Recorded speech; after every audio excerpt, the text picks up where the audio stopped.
On Monday, we focused on riots that essentially broke out. There was a rally. On Sunday, there was a rally to support the police in Denver, the capital city of my state of Colorado. This was the 6th annual Law Enforcement Appreciation Day ProPolice Rally. 6th annual event.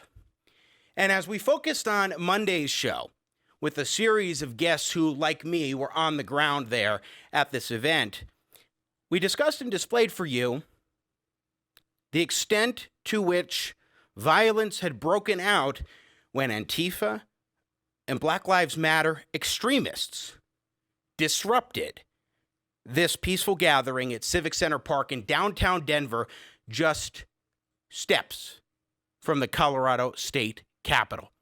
And the police did nothing. Here in Cut 1 is how it all broke down in the beginning.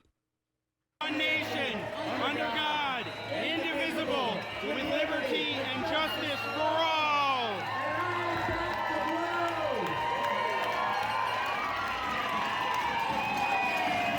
This is all they can do. They cannot let you speak.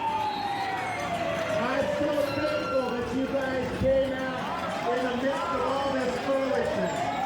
And now I want to invite up the founder of ProPolice Rally, Colorado. While we give thanks to God. Those are not police sirens, by the way. Are you here?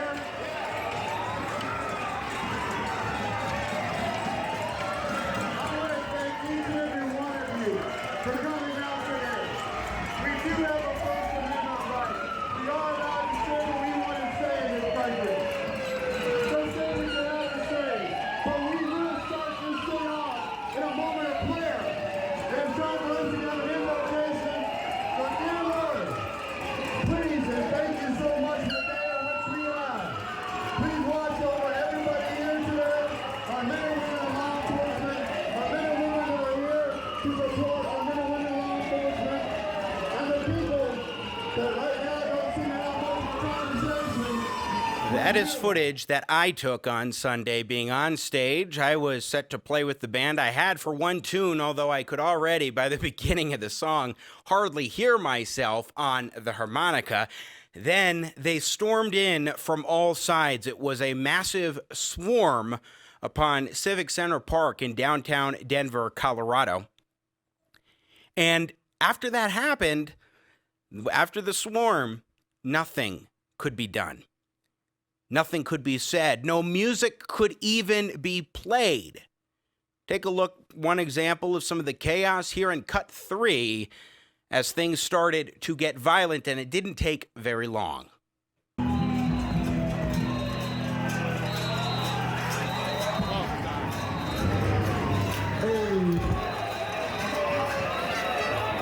When that woman knocked into the microphone, she also knocked down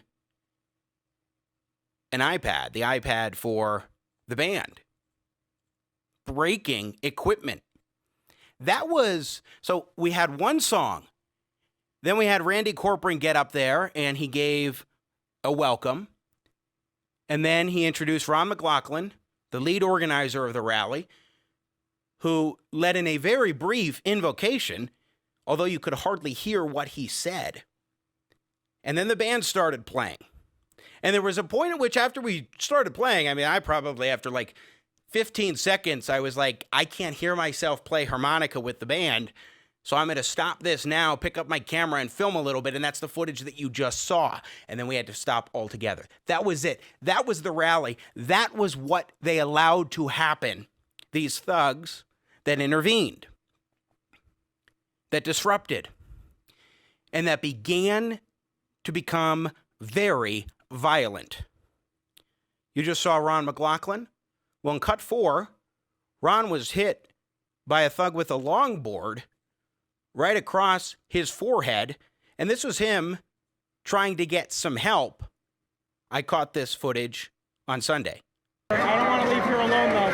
We're going now. All right. Give me just one moment. Yeah. And I think we have a picture as well. People Nathan we got Matusz, if you here. can pull up the picture of him. Not peaceful Ron bit. McLaughlin. This was Sunday, downtown Denver, an annual rally, not a counter demonstration, not a let's provide something different from the protests that we've seen. This is an annual event. That's the lead organizer. This was the 6th time downtown, and apparently on the other side there was a lot more blood than what you're seeing on the right side of his forehead. I want to go here, if Mr. Matoush, producer extraordinaire, can please drop in cut 8. Because this is CBS 4, local Denver affiliate for CBS, doing their story on the chaos that took place on Sunday.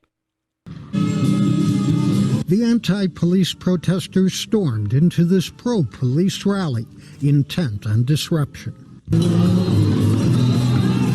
As the protesters attempted to take over the stage, they were met with fierce resistance. The police backers weren't giving up their annual tribute without a fight. As a man on a motorcycle tried to leave, more fights broke out. Ron McLaughlin is the founder of this pro-police rally. Some guy hit me with, I thought a skateboard, maybe it was something else, across the face, and another guy came down on top of me with something. Police are known as the Thin Blue Line. Officers here attempted to create a thicker barrier between the opposing groups.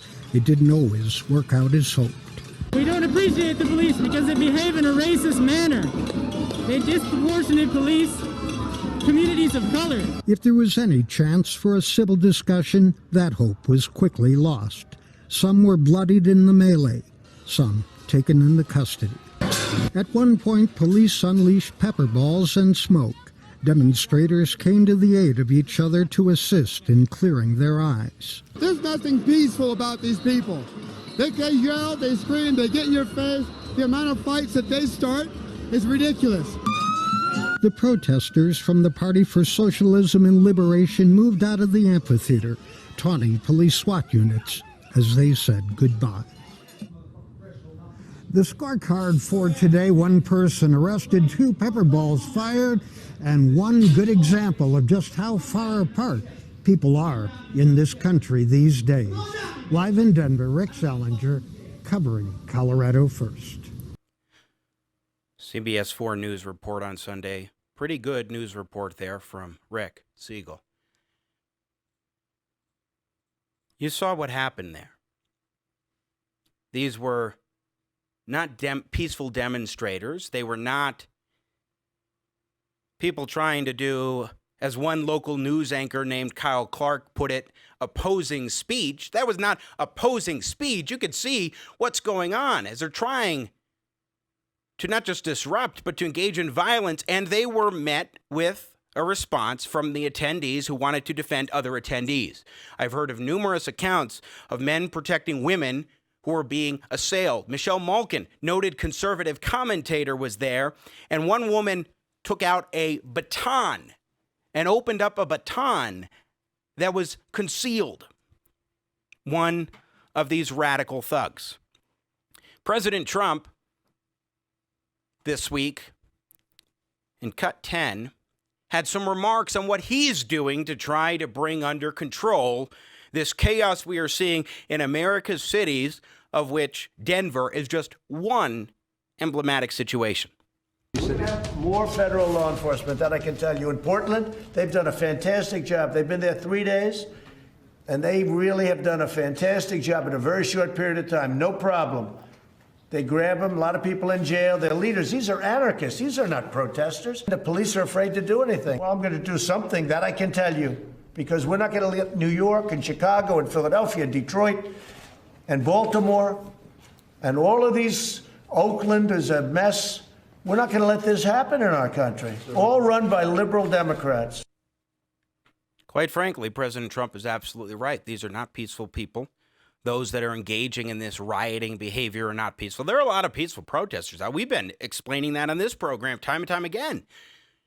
There are a lot of peaceful Black Lives Matter advocates who will show up at these rallies and protests and demonstrate without any desire to loot, to sow chaos, or anything. Now, the Denver Police Department, I asked them Sunday night for a statement. It took them until yesterday afternoon to finally provide me with a statement. On Monday, they replied in the morning saying, we're still assessing. And on Tuesday, when I followed up, they said, we're still working on a statement. We will get it to you. Now, I asked a few questions. I won't share the questions here now, but they were not answered. I want to put up what the police department, if we could drop in this picture, please, Nathan Matoush, what the police department said in response, and then play a clip or two from an interview that the police chief did on Monday, even though they couldn't get me a statement until Tuesday afternoon. What the police chief said on Monday in an interview on 710 KNUS radio in Denver with my colleague there, Stephen Tubbs. Let's put up the statement now. Police department responding to yours truly saying on Sunday, July 19th, 2020, an event in Civic Center Park that was open to the public was disrupted by protesters. Some encounters among these large groups of people escalated to incidents of violence, and the Denver Police Department was forced to intervene using pepper spray /fogger and pepper balls to help disperse the crowd. By the way, if you could please, Nathan Matoush, pull up in the preview panel there and get ready where they show the pepper spray from that CBS 4 news report and when they're putting stuff in the protesters, so-called protesters' eyes, because I want to make a point about that. To be clear, the Denver Police Department respects everyone's rights to lawfully assemble, demonstrate, and make their voices heard regardless of their viewpoints on issues. And yet they allowed this disruption to take place without providing any sort of security. But I digress. Continuing with the statement. In the days leading up to the event in support of law enforcement, the Denver Police Department expressed concerns about safety to the event organizers.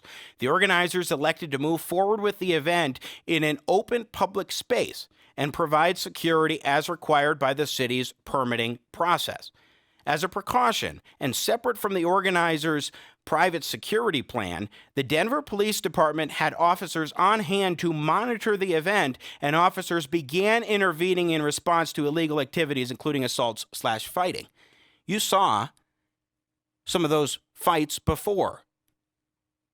There were not instances, very few and far between, of police actually intervening in fights that had broken out. When protesters entered the open park area where the public event was being held, they did not commit a crime. Officers arrested one person for assault and are continuing to investigate other reported crimes such as assault and theft. The department encourages anyone with information /video that could help to identify suspects or documents a crime to contact Metro Denver Crime Stoppers. It gives the phone number. The Denver Police Department is listening to community concerns and feedback. Oh, they've gotten feedback on the issue of policing in Denver as we seek to create policies and operate in a manner that best reflects the community's needs. The department simply asks that those who wish to express themselves on this issue and others do so in a safe and legal manner. Which was not in any way, shape, or form done. One arrest with all the violence that was going on. Also, let's show that pepper spray video because I want you to notice something. This was essentially after people had gone.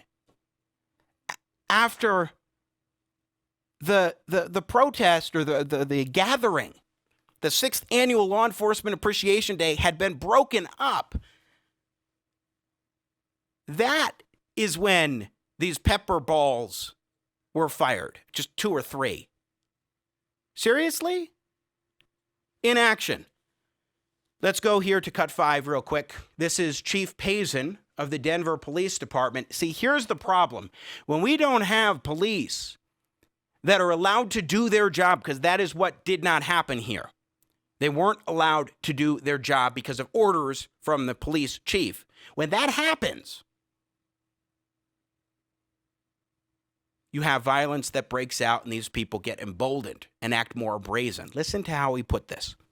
Again, the violence that we saw yesterday, the disruption that we saw yesterday is very disappointing. It's not what a civil society should be, should look like. We should be able to engage in meaningful dialogue and conversation, even if we have opposing views. The actions that took place are very disappointing. However, we need to continue to work together so that way we can keep any types of future events safe, and that is done through planning and preparation. Very disappointing. Nathan Matoush, producer extraordinaire, please show a little bit more of the fight footage that was almost not at all broken up by police that were told to stand down, not to intervene. There were a little bit of intervening by police, but a heck of a lot of not intervening by police. When we have police chiefs across the country, my friends, who are refusing to enforce the law, to bring about some sort of peace in what was a peaceful demonstration. You saw the video. A band was playing music. I was part of that band at Civic Center Park in downtown Denver, Colorado, right by the state capitol. And we couldn't even get through 1 1/3 songs. And we couldn't have any speeches given. This is why President Trump is taking the sort of action that he's doing. It is because local police chiefs, probably at the direction of the local politicos in those cities, are not allowing their officers to do their jobs. The statement I got from Denver's police department, as well as that interview, the full interview, we just heard a snippet of it on my colleague on 710K and US Stephen Tubbs show on Monday afternoon. Those were very pitiful, weak statements. And this kind of thing is what we're seeing across the country, Seattle and Portland. This is just a small instance in Denver, Colorado, but it is a brazen one where they actually were able to get away with disrupting an event. Now, one quick thing before we go to our break. We're overdue. The police chief repeatedly, Chief Payson, repeatedly had said on Stephen Tubbs' show and elsewhere that it was essentially the rally organizers' fault for not having some sort of adequate security plan, when they did exactly what they do normally, the organizers. And the police could have done what Aurora, Colorado, where I live, did. The police could have separated the two sides, as Aurora did at an ICE demonstration defending ICE last September. You can put the police chief up on the screen so folks can see what it looks like. This is Denver Police Chief Paul Payson, who declined to allow his officers to intervene for the most part on Sunday. One arrest? Very disappointed, he says. This is why President Trump says he needs to take action. Because police chiefs are not providing a space even for the First Amendment to be exercised by peaceful demonstrators at an event that has been going on for years now. Thanks for watching this clip of Jimmy at the Crossroads. Don't miss more engaging, intelligent talk. Subscribe today to the Jimmy at the Crossroads YouTube channel. You do not want to miss our live show. Thanks for your support. I got Jimmy at the crossroads, making sense out of no sense.